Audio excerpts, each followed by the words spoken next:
Assalamualaikum warahmatullahi wabarakatuh. Alhamdulillahi rabbil alamin. Assalatu wassalamu ala asrafil anbiya'i wal mursalin wa ala alihi wa sahbihi wa sallim ajma'in, amma ba'du. Alhamdulillah, puja dan puji syukur kita panjatkan atas kehadirat Allah Subhanahu wa ta'ala, yang mana sampai saat ini Allah Subhanahu wa ta'ala masih melimpahkan nikmatnya pada kita. Salawat beserta salam tak lupa juga kita hadiahkan kepada junjungan alam putranya Abdullah, buah hati Siti Aminah, yaitu baginda Nabi besar Muhammad sallallahu alaihi wasallam, yang mana syafaatnya sangat kita harapkan di yaumil akhir kelak nanti. Amin amin ya rabbal alamin.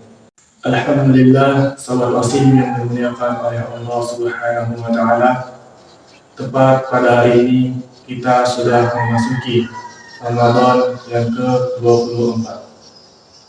Hal ini bukan lain dan bukan dikarenakan nikmat Allah Subhanahu wa ta'ala yang selalu melimpahkan nikmatnya kepada kita. Jikalau Allah tidak memberikan nikmatnya kepada kita, niscaya mungkin saja kita tidak bisa merasakan Ramadan pada tahun ini. Untuk itu, sahabat Qasim yang dimuliakan Allah Subhanahu wa ta'ala, pada kesempatan kali ini saya akan membawakan materi tentang pentingnya mensyukuri nikmat Allah Subhanahu wa ta'ala. Syukur adalah akhlak yang mulia yang harus kita tanamkan dalam kehidupan sehari-hari kita. Allah Subhanahu wa ta'ala telah melimpahkan nikmatnya setiap hari kepada kita, baik itu yang nampak maupun tak nampak.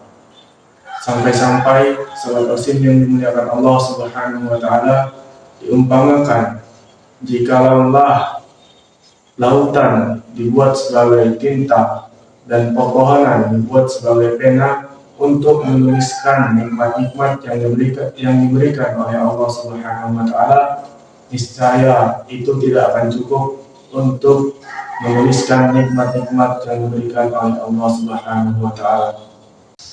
Sobat Qasim yang dimuliakan oleh Allah Subhanahu wa ta'ala, lantas mengapa kita harus mensyukuri nikmat Allah Subhanahu wa ta'ala?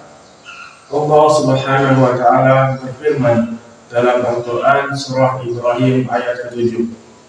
A'udzu billahi minasyaitonir rajim. Bismillahirrahmanirrahim.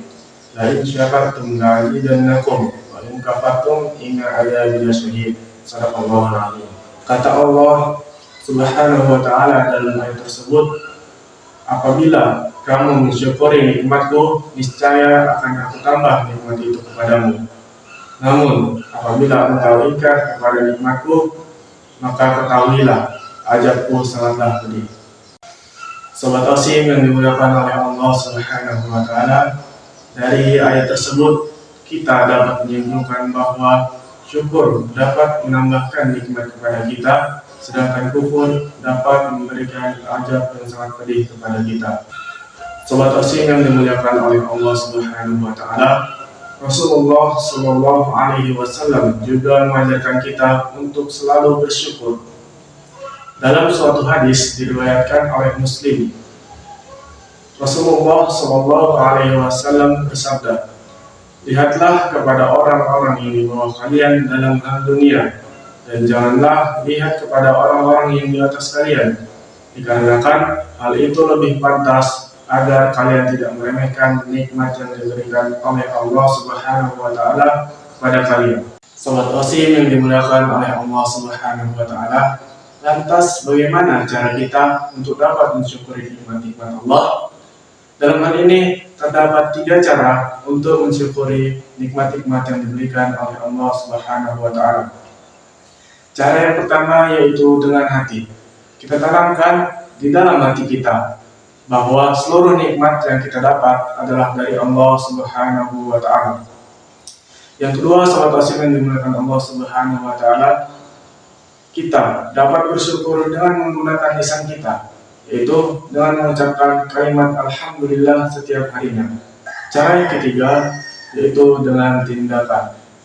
Sahabat Qasim yang memuliakan Allah Subhanahu wa Ta'ala, cara yang ketiga ini dapat kita lakukan dengan cara memenuhi segala perintah-perintah Allah dan menjauhi segala larangannya.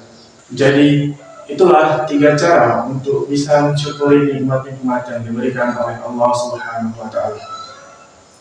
Sobat Qasim yang dimuliakan oleh Allah Subhanahu wa Ta'ala, semoga kita termasuk hamba-hamba Allah Subhanahu wa Ta'ala yang senantiasa bersyukur atas nikmatnya.